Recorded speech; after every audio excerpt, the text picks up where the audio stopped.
4월 10일 치러지는 제22대 국회의원 선거를 앞두고 인터뷰 오늘에서는 출마를 선언한 후보자들과 인터뷰 마련했습니다.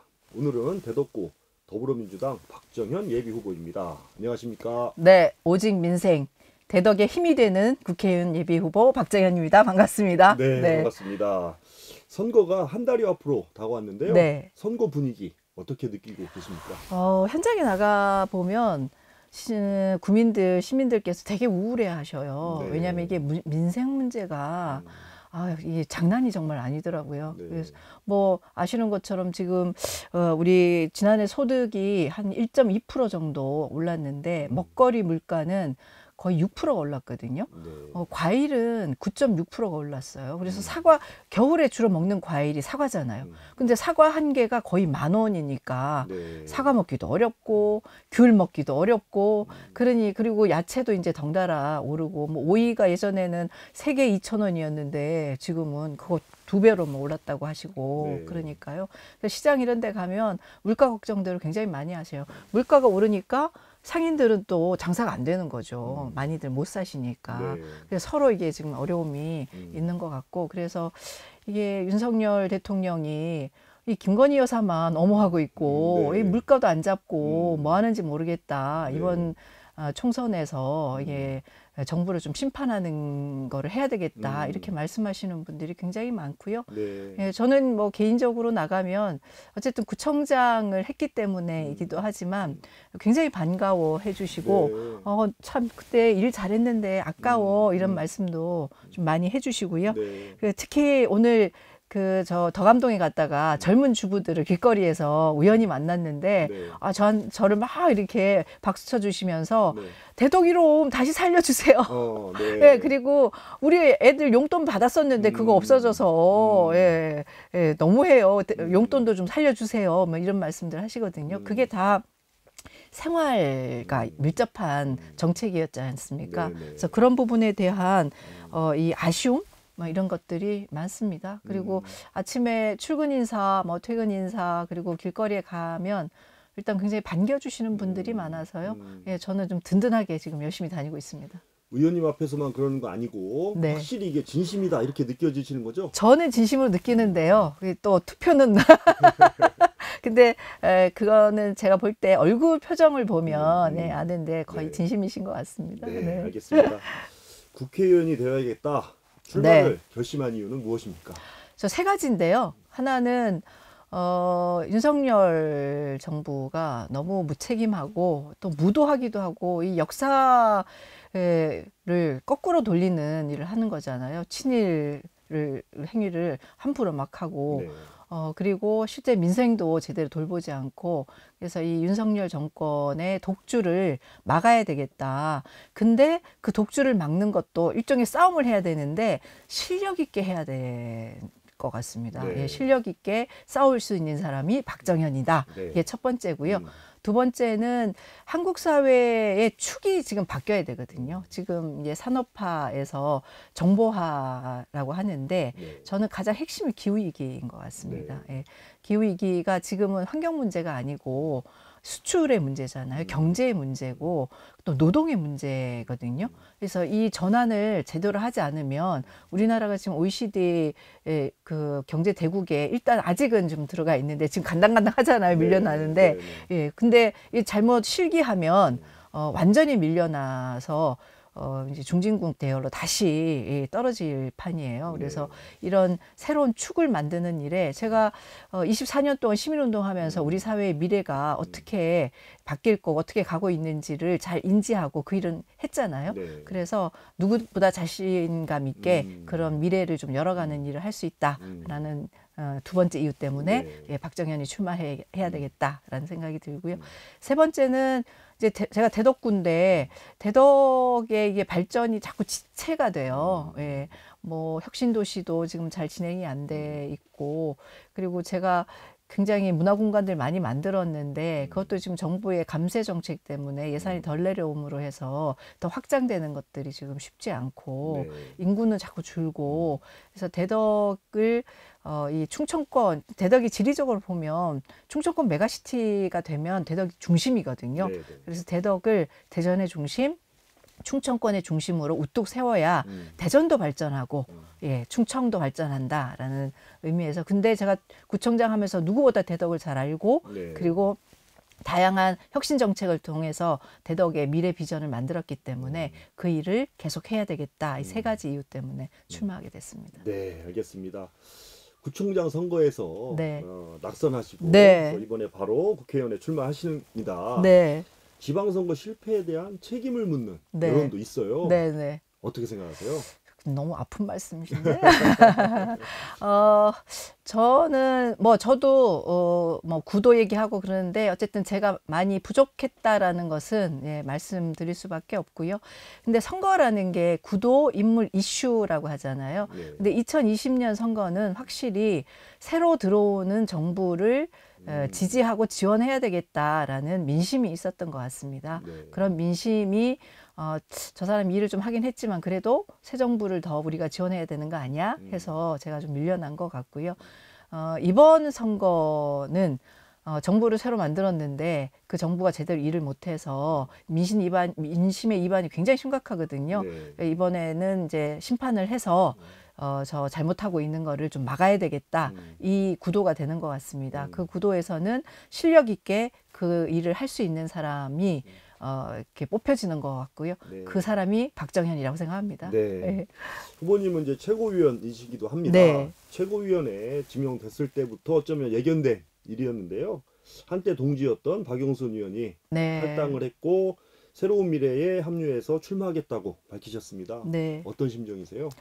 굉장히 안타깝죠. 안타깝고 저도 이제 속이 좀 많이 상합니다. 사실 정치는 이제 같은 이제 동지라는 게 같은 곳을 바라보는 거잖아요. 네. 근데 같은 곳을 바라보지만 방법은 좀 다를 수 있거든요. 그러면 그 방법이 다름을 서로 이제 겨뤄보는 거죠. 한판 겨뤄서 그 선택받는 사람이 그 방향으로 가는 거 아닙니까? 네. 근데 경선을 하라고 했는데 겨뤄볼 새도 없이 그냥 탈당을 하셔서 되게 안타깝고 근데 또 한편 아쉬워요. 우리 지역의 정치 일꾼인데 저렇게 하시면 안 되는데 이런 생각이 들고 근데 저는 뭐 이번 선거는 정권 심판이냐 아니면 정권 지지냐 이 두 가지니까 아마 소수당 최근에 나오는 신당 조국 신당을 빼고 예, 신당들은 사표 심리 때문에 거의 아마 득표가 어려울 거라고 보여집니다. 네.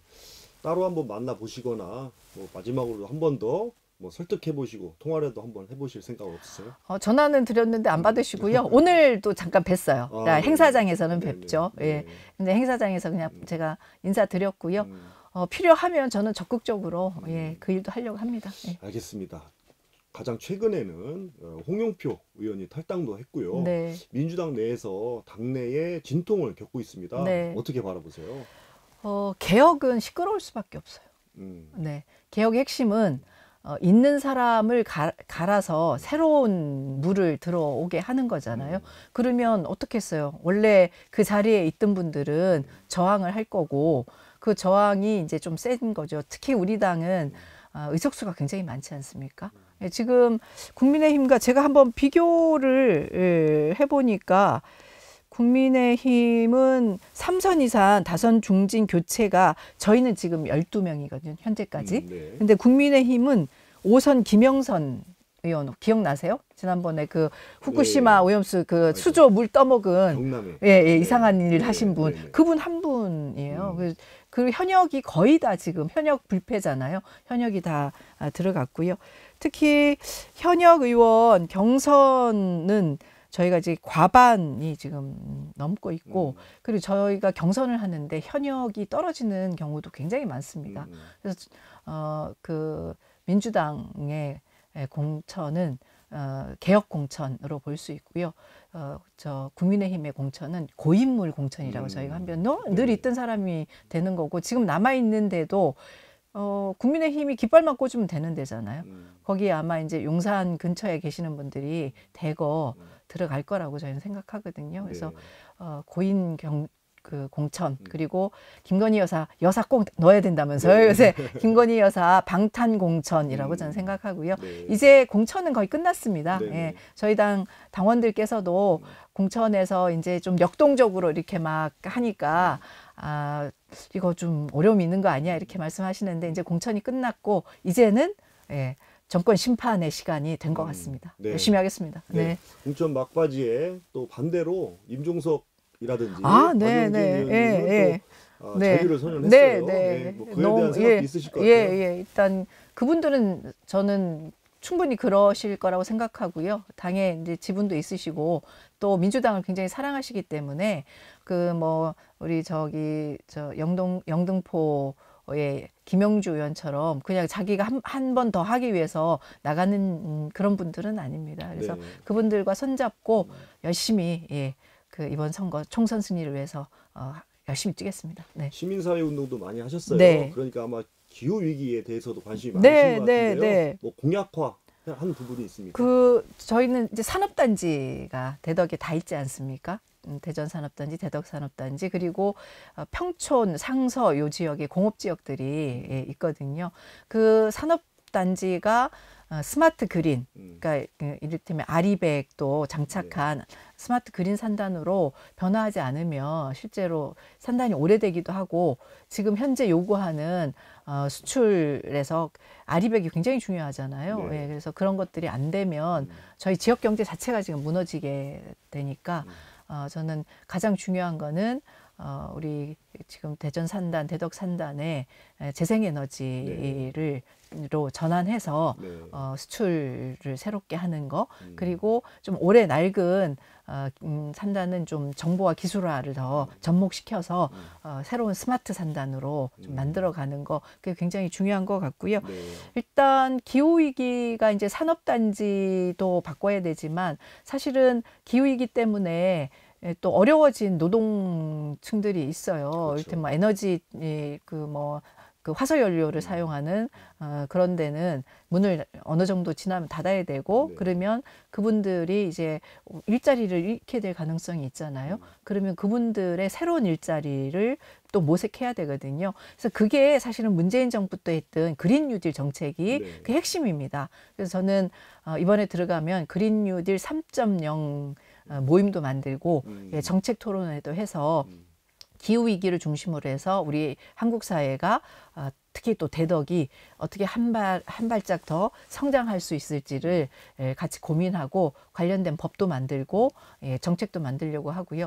특히 저는 기후위기를 잘 운영하면 지역의 산업, 작은 산업 구조, 대기업도 그렇지만 지역의 작은 산업 구조도 바꿀 수 있을 것 같거든요. 예를 들면 지금 그린 리모델링 해야 되잖아요. 네. 주거 지역에서 에너지를 효율화하기 위해서 리모델링을 해야 되는데 그 리모델링은 사실 지역에 있는 작은 업체들이 들어가서 하는 게 훨씬 효과적이거든요. 네. 그러면 지역에 있는 업체들도 살리면서 또 기후위기도 방어할 수 있는 새로운 일자리도 만들 수 있는 일석삼조의 효과를 가져올 수 있을 것 같습니다. 그런 일들을 하겠습니다. 네, 알겠습니다.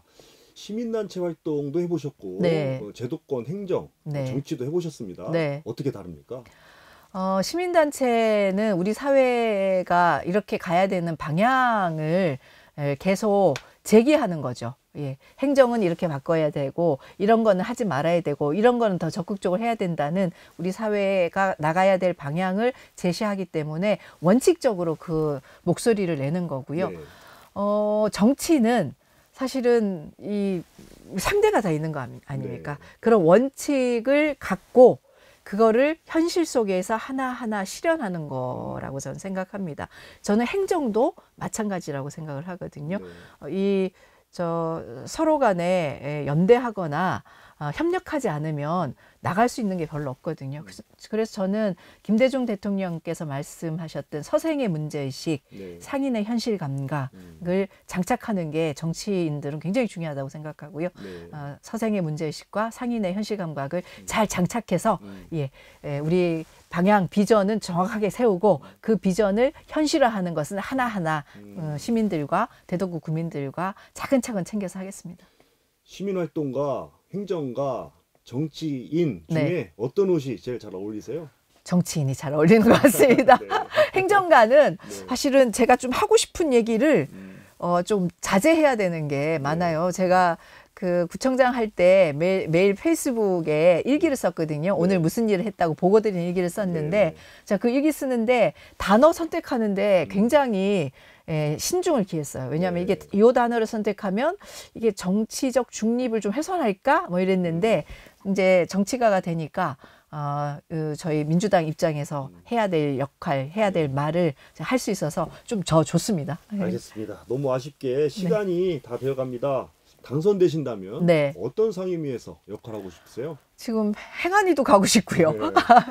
네. 산자위도 가고 싶고 국토위도 가고 싶은데요. 네. 원래 초선들은 시키는 대로 한다고 네. 얘기를 하는데 네. 지금 현재 가고 싶은 데는 산자위를 가고 싶습니다. 기후위기 관련해서 일을 하려면 그리고 저희 산단 문제나 이런 걸 해결하려면 그런 게 필요하지 않을까 싶습니다. 알겠습니다. 끝으로 네. 총선에 임하는 각오 한 말씀 해주세요. 네, 우리 대덕구가 이제 한 단계 더 발전돼야 되는 시점에 있는데 약간 지체되는 것 같습니다. 이럴 때는 우리 대덕구 주민들 옆에서 실력 있게 그 주민들의 삶을 지키는 국회의원 그리고 대덕 구민에게 힘이 되는 강한 국회의원 그리고 대덕구 구민들 옆에 늘 가까이 있어서 따뜻한 힘을 주는 국회의원이 필요한 것 같습니다. 저 박정현 구청장 4년 하면서 실력은 이미 보여드렸고요. 우리 구민들을 강하게 지키는 그리고 따뜻하게 감싸 안는 그런 국회의원 되도록 열심히 노력하겠습니다. 네. 네. 총선 전망 마지막으로 해볼게요. 네. 대전 7석 중에 몇 석 예상하십니까? 7석. 확실합니까? 네, 제가 다음에 와서 제가 이겼다 이렇게 말씀드리겠습니다. 알겠습니다. 오늘 말씀 여기까지 듣겠습니다. 감사합니다. 네, 고맙습니다. 열심히 하겠습니다. 네, 지금까지 대덕구 더불어민주당 박정현 예비후보였습니다.